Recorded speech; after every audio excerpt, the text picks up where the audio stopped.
Now, the second part of our agenda, I'm going to pass the clicker to Dick, is an overview of our organization, the Wisconsin Character and Partnership.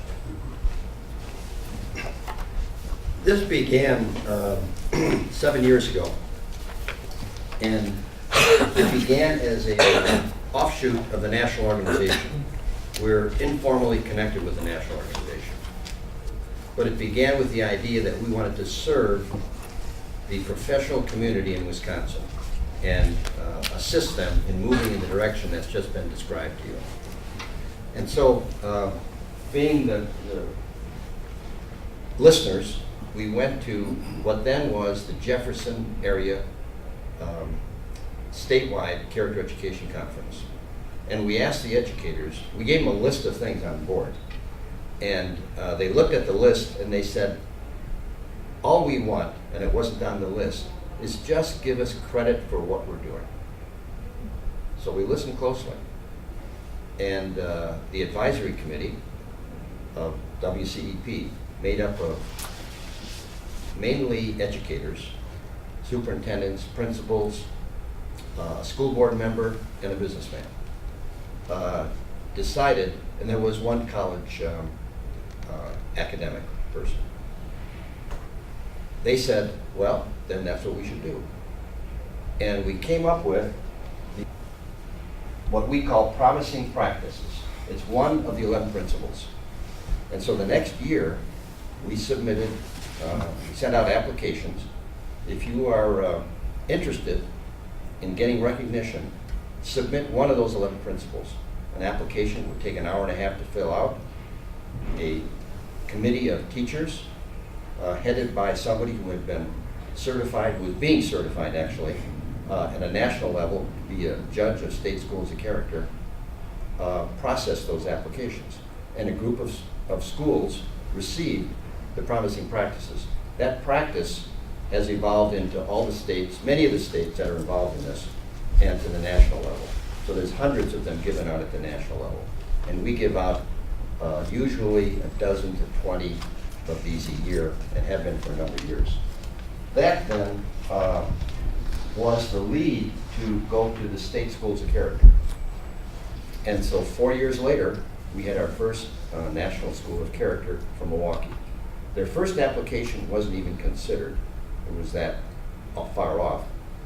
The principal, being a very good learner, a fast learner, figured out where he was wrong. We got him to attend the 11 principles training, and he figured it out, got it in service, and he completely moved the school in a year. And the year later, they submitted their application. They became a National School of Character.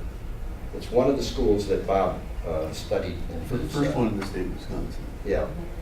So, anybody can enter, see these circles I have, anybody can enter promising practices. They can come to the annual conference, which is sponsored by a school district. The school district now is South Milwaukee, and River Falls has one up north. And then the last thing we added was LACES, which is the Leadership Advanced Character and Culture in Schools, which is conducted at Alverno. So Alverno is a partner. School districts are a partner here, and here it's being sponsored by UWM. They've just come into it. We've signed an agreement, and we're in the process of orienting them. So you can come in any place here, and you can get to the other. The most popular place is Promising Practices. If you get a Promising Practice, you will get this year 5 scholarships to go to a day-long 11 principles training. And Elaine's going to get into that in more detail so you can appreciate what these 11 principles are. And then the state conference. But the only proviso is your school leader, administrator, principal has to attend with you. There's a couple of quotes here that I think are really important in the bigger picture, kind of why is this group here? No 501c3, volunteers, sponsors of these various segments, outside sponsors, funding from various people. Martin Luther King said it, intelligence is not enough. Intelligence plus character, that is the goal of true education. Then there was somebody a bit back, Teddy Roosevelt, that said, to educate a person in mind but not in morals, is to educate the menace in society. Cicero, going back even a little bit further, within the character of the citizen lies the welfare of the republic. Our founders, the nation, studied that. Why did 100 failed city-states democracies fail? And they determined the lack of virtue. Hence, the first mandate of public education was, anybody know? Everybody in this room knows, actually, is to create virtuous citizens. It was not about anything else. And they studied Cicero and the great minds. With that, I'm going to turn it over to Elaine. Did you want to show that? Yeah. Now here is, that's right. Here are all the people who have gotten promising practices by counties.